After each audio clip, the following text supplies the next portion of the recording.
नमस्कार मित्रांनो, स्वागत आहे तुमचं माझ्या चॅनल सई ट्रेड मराठीमध्ये. मी आहे सचिन आणि आज आपण बोलणार आहोत मिड कॅप म्युच्युअल फंडबद्दल. मिड कॅप म्युच्युअल फंड काय असतात हे जाणून घेण्यापूर्वी आपल्याला मिड कॅप कंपनीज काय असतात हे माहीत असणं गरजेचं आहे.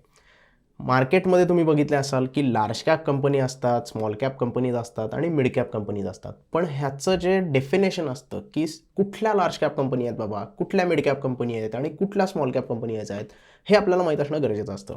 तर मिड कॅप कंपनी कशाला म्हणतात की ज्या कंपनीचं मार्केट व्हॅल्युएशन हे 5,000 करोड ते 20,000 करोडच्या मध्ये जर असेल तर अशा कंपन्यांना आपण मिड कॅप कंपनीज म्हणतो. म्हणजे त्यांचे फायनान्शियल्स किंवा मार्केट कॅपिटलायझेशन हे या 5,000 करोड ते 20,000 करोडच्या मध्ये असतात आणि फायनान्शियल्स एवढे स्ट्रॉंग नसतात. म्हणजे कंपनीज चांगल्या असतात, काही वाईट नसतात कंपनीज, पण लार्ज कॅप कंपनीचे जे फायनान्शियल विचार केलात म्हणजे त्यांनी जे स्वतःची एस्टॅब्लिशमेंट केलेली असते, एक स्वतःचं नाव बनवलेलं असतं मार्केटमध्ये, तेवढं अजून मिड कॅप कंपनींनी बनवलेलं नसतं किंवा थोडंसं त्यांच्या फायनान्शियल्समध्ये डिफरन्स असू शकतो. आता जर सेबीची तुम्ही GR फॉलो केला, तर सेबीचे रूल्स जर फॉलो केले तर सेबी काय सांगताय की पहिल्या टॉप 100 कंपनीज जर तुम्ही सोडल्या म्हणजे त्यांना आपण लार्ज कॅप कंपनीमध्ये काउंट करतो. तर 101 नंबरची जी कंपनी आहे तिथून ते 250 पर्यंतच्या ज्या कंपन्या आहेत त्या कंपन्या सगळ्या मिड कॅप कंपन्यामध्ये काउंट होतात. जर तुम्ही म्युच्युअल फंडची गाईडलाईन, सेबीनं जी म्युच्युअल फंडसाठी गाईडलाईन दिली आहे तर ती फॉलो करायची असेल तर आपल्याला 101 नंबरची कंपनी म्हणजे टॉप 100 सोडून 101 नंबरची कंपनी ते 250 नंबरच्या कंपनीपर्यंत जेवढ्या कंपन्या आहेत त्या सगळ्या मिड कॅप कंपनीमध्ये काउंट केल्या जातात.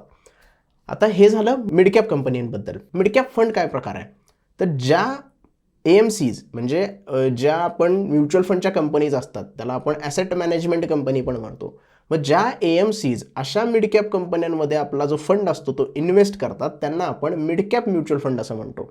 म्हणजे त्या ज्या पर्टिक्युलर AMCs असतात त्या दुसऱ्या कुठल्या कंपनीकडे बघत नाहीत. मिड कॅपचा विचार करतायत तर मिड कॅपमध्येच फक्त इन्व्हेस्टमेंट करतात. ते लार्ज कॅपमध्ये इन्व्हेस्टमेंट करणार नाहीत. ते रिलायन्स TCS सारख्या स्टॉकमध्ये इन्व्हेस्टमेंट करणार नाहीत किंवा small cap company container corporation किंवा बिर्ला सॉफ्ट सारख्या कंपन्यांमध्ये पण इन्व्हेस्ट करणार नाहीत. त्यांचा फोकस असणार आहे मिड कॅप कंपनींवर. म्हणून ते फक्त कॉन्सन्ट्रेट करणार काय की कुठले फायनान्शियल आपल्याला बघायचे आहेत तर मिड कॅप कंपनीचे फायनान्शियल बघायचे आहेत. त्या कंपनीचे जे फायनान्शियल चांगले असतील कुठल्या कंपनीच्या त्याच्यामध्ये आपले पैसे इन्व्हेस्ट करायचे आहेत. सो ज्या mutual fund companies mid cap कंपनीमध्ये इन्व्हेस्टमेंट करतात त्यांना आपण मिड कॅप म्युच्युअल फंड असं म्हणतो. आता मिड कॅप म्युच्युअल फंड कंपनीचे रिटर्न्स कसे असतात, रिस्क कशी असते, टॅक्स स्लॅब काय असतो, तर याच्याबद्दल थोडंसं बोलूया. रिटर्नचा जर विचार केला तर लार्ज कॅपपेक्षा तुम्हाला थोडासा कमी रिटर्न इथे बघायला मिळेल. लार्ज कॅपमध्ये जर तुम्ही रिटर्नचा विचार केला तर साधारण 25% जास्त रिटर्न तुम्हाला मिळू शकतं.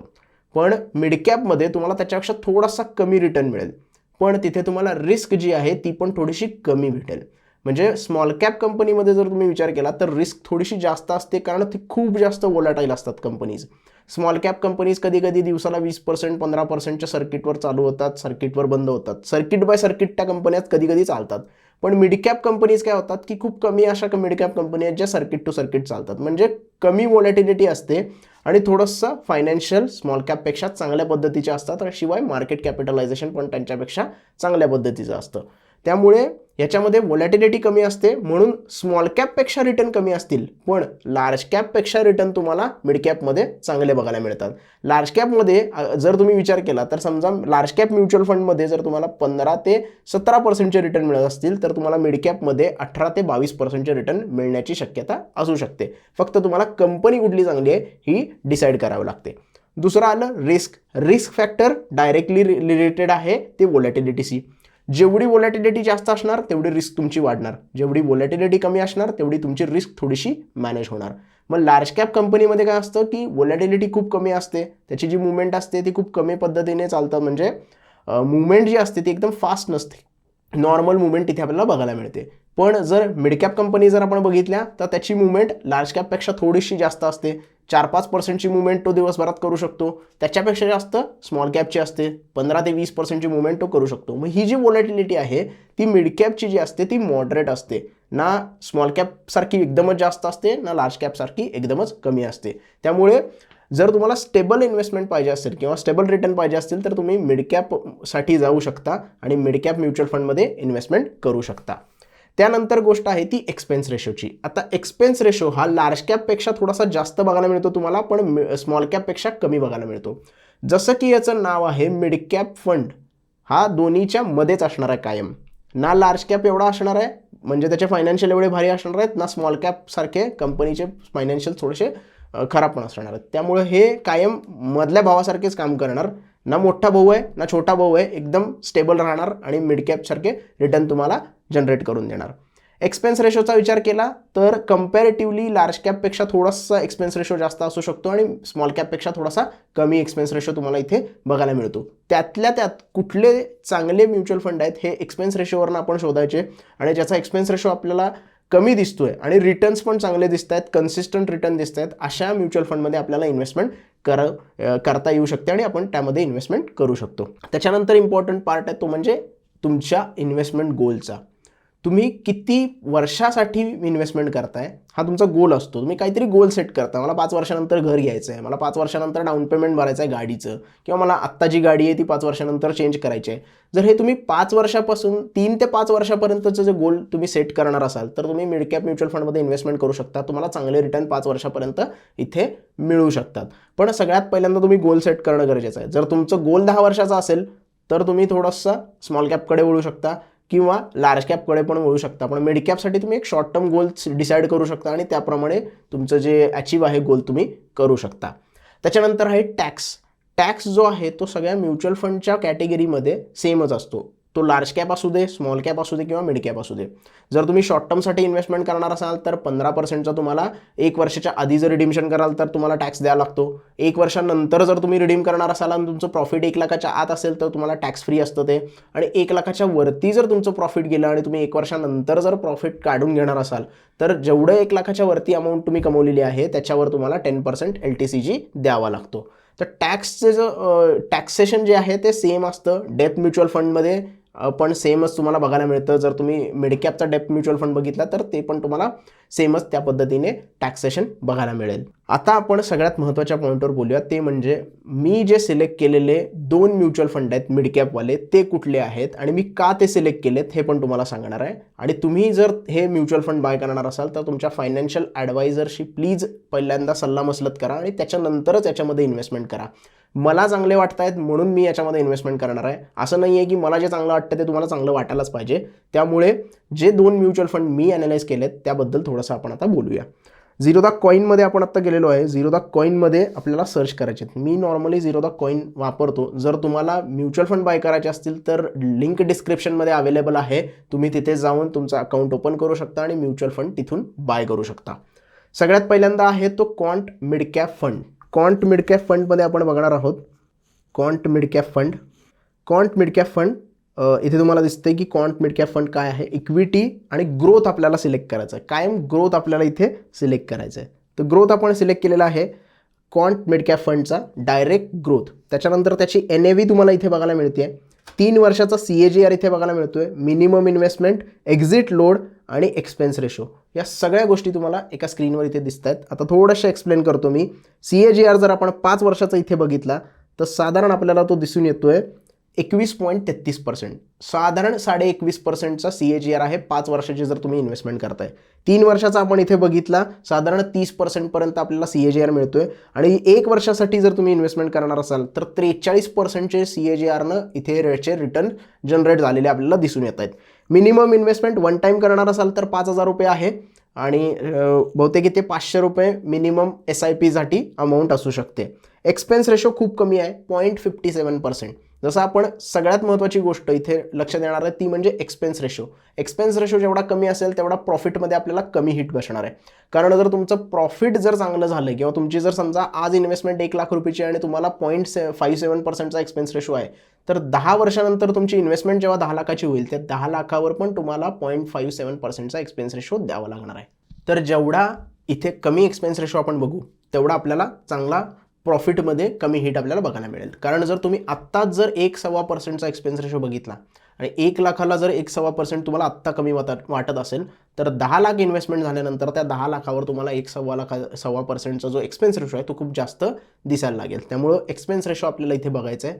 शिवाय CAGR किती चांगल्या पद्धतीने आहे आणि पोर्टफोलिओ कुठला त्यामध्ये आहे हे आपल्याला बघणं गरजेचं आहे. कारण कसं होतं की आपण म्युच्युअल फंड खरेदी का करतो, कारण आपल्याला पूर्ण स्टॉकचं ॲनालिसिस करणं माहीत नसतं किंवा आपल्याला तेवढं नॉलेज नसतं, म्हणून आपण म्युच्युअल फंड बाय करतो. कारण म्युच्युअल फंडमध्ये एक फंड मॅनेजर असतो आणि तो फंड मॅनेजर आणि त्याची टीम आपल्यासाठी स्टॉक सिलेक्ट करतात आणि पोर्टफोलिओ सिलेक्ट करतात आणि त्याच्यासाठी ते आपल्याकडून एक्सपेन्स रेशो चार्ज करतात. म्हणजे एवढा एक्सपेन्स रेशो कमी आहे म्हणजे ॲनालिसिस कमी करणार आहेत असं नाही आहे. काही लोक असतात की चांगल्या पद्धतीने एक्सपेन्स रेशो कमी ठेवतात आणि चांगल्या पद्धतीचा आपल्याला पोर्टफोलिओ करून देतात. स्मॉल कॅपमध्ये थोडासा एक्सपेन्स रेशो आपल्याला जास्त बघायला मिळतो कम्पॅरेटिव्हली मिड कॅपपेक्षा. तर एक्सपेन्स रेशो आपल्याला इथे 0.57% दिसतोय. ॲसेट अंडर मॅनेजमेंट जे आहे ते 283 करोडचं आहे, म्हणजे खूप कमी ॲसेट हे मॅनेज करतायत आणि चांगल्या पद्धतीने करतायत. आपण CAGR बघितलं. व्हेरी रिस्क इन्व्हॉल्व इथे आपल्याला दिसते की हाय रिस्क आहे. मिड कॅप आहे, थोडीशी रिस्क आपल्याला बघायला मिळणार, व्हॉलॅटिलिटी आपल्याला इथे बघायला मिळतं. फंड मॅनेजरचं नाव इथे दिसते अंकित पांडे. आणि सेक्टर अलोकेशन, कुठल्या सेक्टरमध्ये किती फंड अलॉट केला आहे, किती % फंड अलॉट केला आहे, याचा पण आपल्याला इथे डिस्क्रिप्शनमध्ये सगळ्या गोष्टी दिसत आहेत. मटेरियल्समध्ये, इंडस्ट्रीमध्ये, communication service, financials 25%, 12%, 12%, 7%, different पर्सेंटचं अलोकेशनचा fund इथे डिफरंट सेक्टरमध्ये केलेला दिसतोय. म्हणजे डायव्हर्सिफाय पोर्टफोलिओ आपल्याला इथे बघायला मिळतोय. त्याचबरोबर ह्या सेक्टरमध्ये कुठले जे स्टॉक आहे त्याच्यामध्ये अलोकेशन किती % आहे ते पण आपल्याला इथे खाली बघायला मिळतं. फंड होल्डिंग्समध्ये कंपनी नेम तुम्हाला बघायला मिळतं, म्हणजे लेंडी इंडिया आहे, नाल्को आहे, नॅशनल ॲल्युमिनियम, इंडियन हॉटेल्स आहे, GMR इन्फ्रा आहे, टाटा कम्युनिकेशन आहे. म्हणजे त्यातल्या त्यात चांगल्या कंपनीज पण तुम्हाला इथे इन्व्हेस्टमेंट केलेल्या बघायला मिळत आहेत. तर या पद्धतीने तुम्ही अशी जी ॲनालिसिस आहे ती म्युच्युअल फंडची करू शकता. आता हा होता quant mid cap growth mutual fund. दुसरा जो म्युच्युअल फंड आहे तो PGIM India mid cap, PGIM. तर मी हा सिलेक्ट का केला याच्याबद्दल पण थोडंसं सिलेक्ट आपण बोलूया. PGIM mid cap equity growth opportunity fund हा आपण बघणार आहोत. तर त्याच्यासाठी त्याची जी NAV आहे ती 46 रुपीज आहे. मिनिमम इन्व्हेस्टमेंट 5,000 रुपये. एक्सपेन्स रेशो मगाशी आपण जो बघितला क्वांट मिड कॅपचा त्याच्यापेक्षा कमी एक्सपेन्स रेशो आपल्याला इथे बघायला मिळतोय 0.46%. म्हणून मी हा इथे सिलेक्ट केलेला आहे. शिवाय CAGR जर तुम्ही बघितला तर 34.44% 3 वर्षाचा CAGR दिसतोय. 5 वर्षाचा जर आपण इथे विचार केला तर साधारण आपल्याला 20% 21% पर्यंतचा CAGR दिसतोय. आणि 1 वर्षानंतर जर तुम्ही पैसे काढणार असाल तर साधारण 36%चा CAGR आपल्याला इथे बघायला मिळतोय. म्हणजे CAGR वाईज परफॉर्मन्स चांगला आहे, रिटर्न्स चांगले जनरेट करतोय, एक्सपेन्स रेशो कमी आहे, मिनिमम इन्व्हेस्टमेंट 5,000 रुपये आहे. त्यामुळे हा म्युच्युअल फंड इथे मी सिलेक्ट केलेला आहे 2022साठी इन्व्हेस्टमेंटला. एक्झिट लोड पण 0.5% आहे, which is the normal thing. Max रिटर्न्सचा चार्ट आपल्याला इथे बघायला मिळतोय. 3 महिन्याचा जर बघायचा असेल तर 3 महिन्याचा रिटर्न्स तुम्हाला इथे किंवा त्याचा चार्ट बघायला मिळतो. 6 महिन्याचा, 1 वर्षाचा, 2 वर्षाचा आणि मॅक्स म्हणजे जेव्हापासून हा चालू झाला आहे म्युच्युअल फंड किंवा ही स्कीम जेव्हापासून चालू झाली आहे तेव्हापासूनचा चार्ट तुम्हाला इथे बघायला मिळतोय. त्याच्यानंतर खाली तुम्हाला फंड मॅनेजरचं नाव बघायला मिळतं आणि इथे पण आपल्याला सेक्टोरियल अलोकेशन ज्याला म्हणतात ते इथे बघायला मिळतं. इंडस्ट्रियल्समध्ये किती % अलॉट केलं आहे फंड, मटेरियल्समध्ये किती केलं आहे, हेल्थ केअरमध्ये किती केलं आहे, या सगळ्याचे तुम्हाला डिटेल्स इथे बघायला मिळतात. शिवाय खाली जर तुम्ही गेलात तर फंड होल्डिंगमध्ये तुम्हाला कंपन्यांचे पण इथे जे अलोकेशन्स आहे ते बघायला मिळतात. Container Clearing Corporation of India, Persistent, Dalmia, ABB या सगळ्या कंपन्यांमध्ये यांनी इन्व्हेस्टमेंट केलेली आहे. त्या पर्सेंटेज आपल्याला इथे बघायला मिळतात. तर मी हे 2 फंड सिलेक्ट करायच्या मागं माझं एक्सपेन्स रेशो आणि CAGR आणि त्यांचा पोर्टफोलिओ हे एवढ्याच गोष्टी मी इथे बघितलेल्या होत्या आणि मला त्या अट्रॅक्टिव्ह वाटल्या, म्हणून मी या म्युच्युअल फंडमध्ये येणाऱ्या वर्षात किंवा ह्या वर्षात मी इथे इन्व्हेस्टमेंट करणार आहे. तुम्हाला जर इन्व्हेस्टमेंट करायची असेल तर तुम्ही तुमच्या फायनान्शियल ॲडवायझरशी सल्लामसलत करू शकता आणि त्यानंतरच इन्व्हेस्टमेंट करा. So that's it for today. हा होता मिडकॅप फंडवर थोडासा इन्फॉर्मेटिव्ह व्हिडिओ. शिवाय मी सांगितलं की मी कुठल्या म्युच्युअल फंडमध्ये तुम्हाला इन्व्हेस्टमेंट आज यावर्षी करणार आहे त्याबद्दल पण थोडीशी माहिती दिली. तुम्हाला हा व्हिडिओ आवडला असेल तर प्लीज लाईक करा, कमेंट करा, शेअर करा आणि आमच्या चॅनलला पण जरूर सबस्क्राईब करा. धन्यवाद.